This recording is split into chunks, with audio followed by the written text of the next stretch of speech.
Hello and welcome back. Sean here, Mountains Garage, in this beautiful sunny state of Maine. A little bit chilly, but I'm hoping this is the last blast of cold weather we have to endure for this year and we can move on to the next season. Mud season. Yesterday, a little bit the day before, some today, while working around other projects, I managed to take the drivetrain out of the DOT. And it makes me sad because I love that thing and now it's sitting outside. But I got to tell you, it looks pretty spiffy sitting on the ground.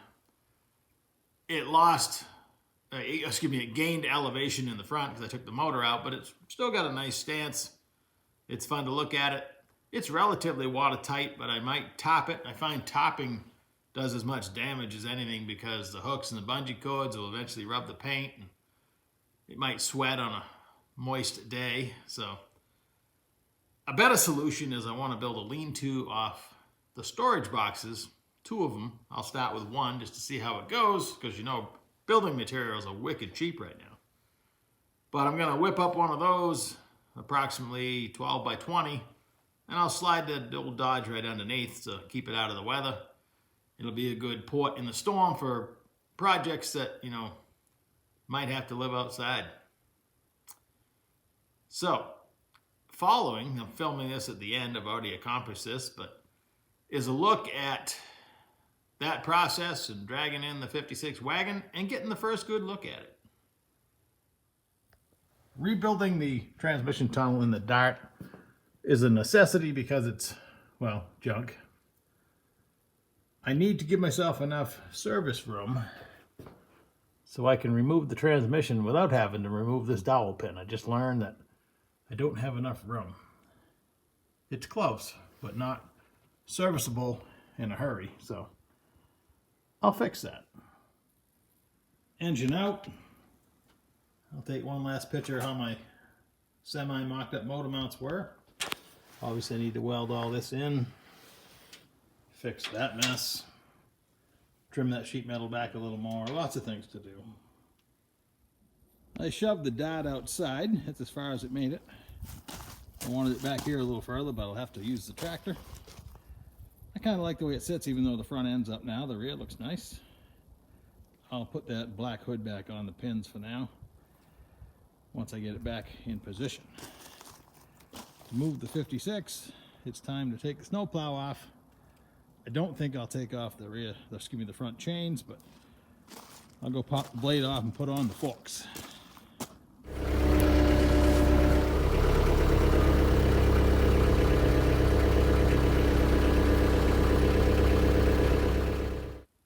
I dragged in an engine stand from outside to put the DOT motor on and get it out of the way.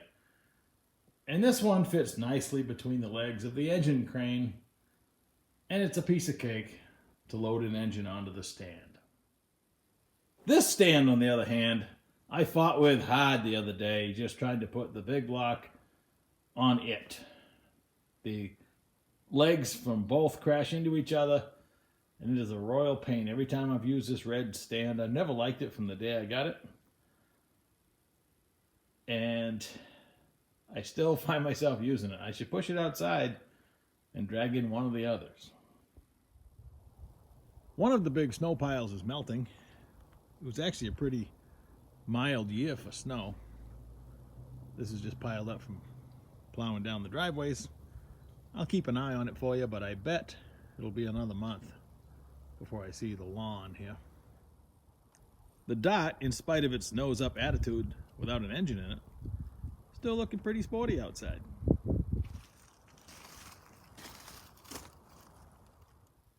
And now you're finally home alone with your project.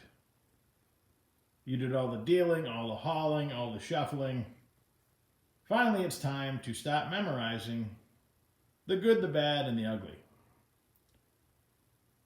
I shoved it in backwards on the lift because it's easier to move it with the tractor, and there's lots of light because right off the bat I want to mock up the motor and transmission and headers, etc.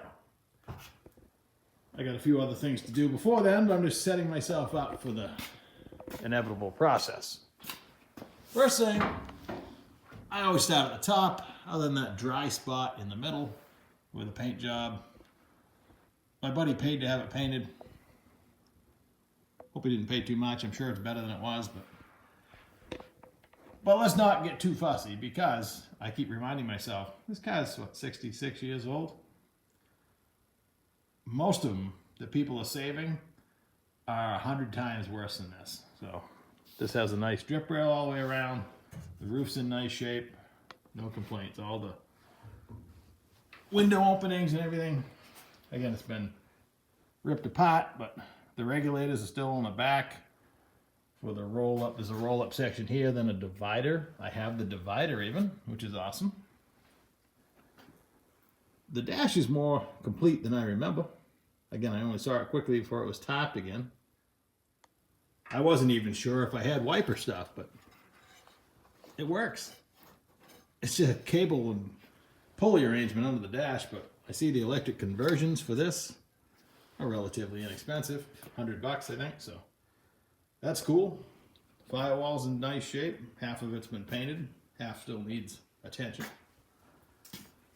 I was just talking to a buddy of mine about putting a Mopar style master cylinder. He just did his 55, and he showed me the tricks that he did.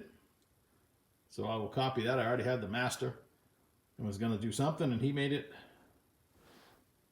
simpler than I probably would have, because I tend to overcomplicate things. I do have half a column. I don't have the shaft that runs down the middle, but I have heated controls and some switches and stuff, so that's pretty awesome. And again, it's solid in the right places. I don't know if that rubber coupler is correct, or how much of that I'm going to use. I'm probably going to put my aftermarket column in it anyway, but I just don't remember there being a rubber connector there. But I'm still waiting on some catalogs. The front end is all tight. However, I do need to service all the bushings. I was shopping online, and for $56, I bought polyurethane really spring bushings front and back, because it needs those. I already saw that on the trailer. And all the bushings to service the front end. The ball joints have already been replaced. I'll check over the steering, but normally I'll just throw all this away, but I have an idea it's not that old. But the bushings just died from old age. Even the new ones, if you let them sit around, they don't last very long. I noticed the clutch pivot ball has been welded on, so something is amiss there. It's been modified. Those old mounts for the mid mount, what used to be the rear mount, I'll cut those off because those don't need to be there anymore. But let's put it up in the air and see what we're dealing with.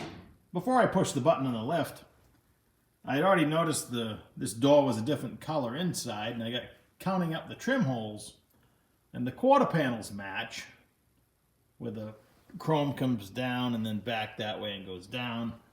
This door doesn't have enough holes in it. This probably would have just had the chrome that stopped there, maybe a 150. I got to study the trim, but this is definitely a 210. The other door has holes all the way down the middle, and then the fenders are the same way. So I'm thinking the driver's fender and door have been replaced, and I'll be drilling some holes. Attention to detail, whoever painted this, you think they would have noticed that too, but nothing was done about it. Probably just as well I'll drill my own holes. Starting in the front, the radiator support looks fine, missing the rubber mount piece, but that's no big deal. Nothing but a piece of 1/4 inch rubber. I'm in hope my control arm shafts are usable, because I just bought bushings. That'll be a fun little project. I say the steering all seems tight. Other than the front ones, I don't think the body's bolted on anyway. It has new mounts where there are mounts, but this will all scrape and clean up probably. I don't know if that's something that was cut off. I think it was.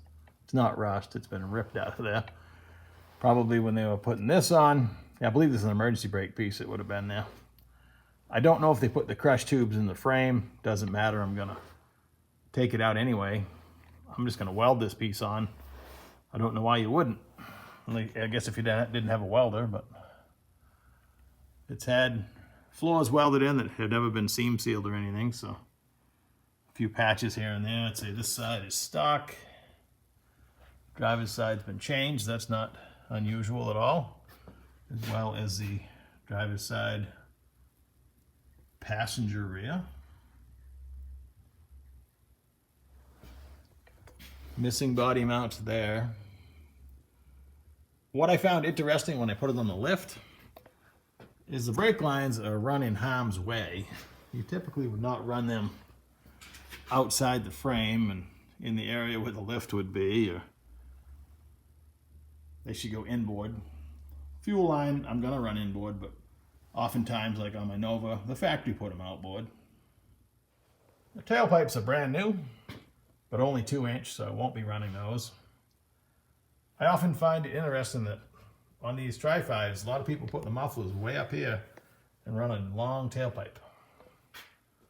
Plenty of room for a muffler back here, but who knows? There's half a coil of fuel line, but the tank itself is just held in with that baling wire. And the fill pipe, while it's still there, is not connected.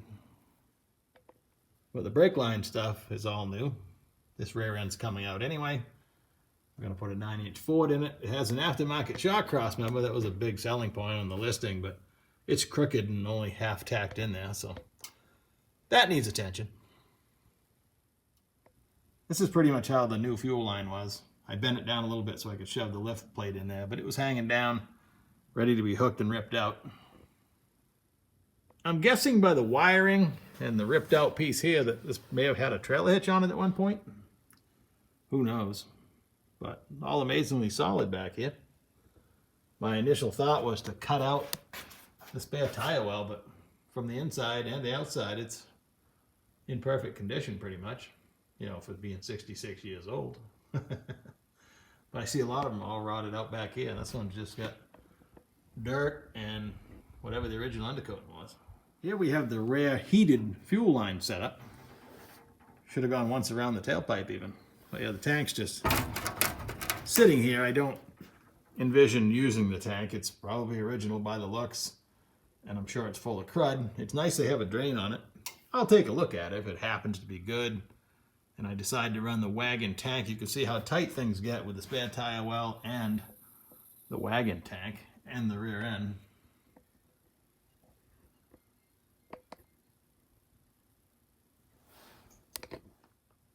The leaf springs look plenty serviceable.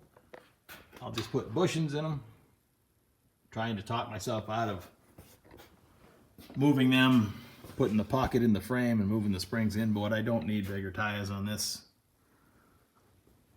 Just need the right wheel. There's room on the outside to put something in there. I'm just going to lower it a little bit and try to avoid my urges of wanting to cut it up and making a really, really big project out of it, but it's hard sometimes to be me. I stuck a bunch of random parts together to dummy up a motor to build engine mounts. You can buy a kit, but I want to just do my own thing. A kit's $100 and I got a whole bunch of raw material under the bench. A little bummed, I just went outside to grab the stainless 3/4 length 2nd gen Camaro Firebird headers that I have, that I were hoping were going to fit this application. And they're LS headers. Maybe the world's trying to tell me something, but I need to find some small block headers. So now I'm starting back at square one. I have a couple of other sets, but making those headers or wishing those headers fit is off the table. So no worries there. Nothing but opportunities lie ahead. All in all, I'm really happy with the condition of the 56. I never thought I'd own one for one, so I never allowed myself to even look at them because it was just never a thing I thought would happen. Now here it is. I have one, and it's in better shape than probably anything I could afford to buy if I had the money to do so. You don't see a 66-year-old car unless it's already been restored, and I'm not restoring I don't do restorations. I hate when that word is misused.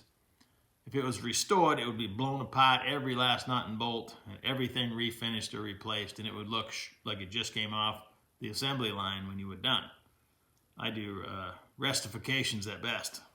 So.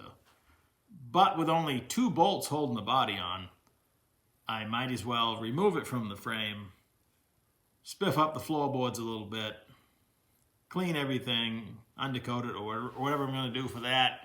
And that gives me a chance to work on the frame, do the same thing, fix the shot cross member. Not a frame off restoration, but the body's coming off the frame. That seems like the most logical choice. Probably easier that way. Really hard to talk myself out of flipping the frame over, putting pockets in the frame, moving the springs in. That might still happen. I'll work that out up here. Because now would be the time to do it. You can do it in the car with the frame in its normal direction, but upside down is definitely the way to do it. But before I separate the body and frame, I'm going to mock up the engine mounts. So that part's done. So when I have the frame out and I'm doing stuff to it, that's not on the list and guessing where the firewall is and where I want everything to sit. So stay tuned. If you're new to the channel, subscribing's good. I put out at least 2 videos a week. Try to give you something for your time. I do my best. And have a great day, and I'll catch you in a few.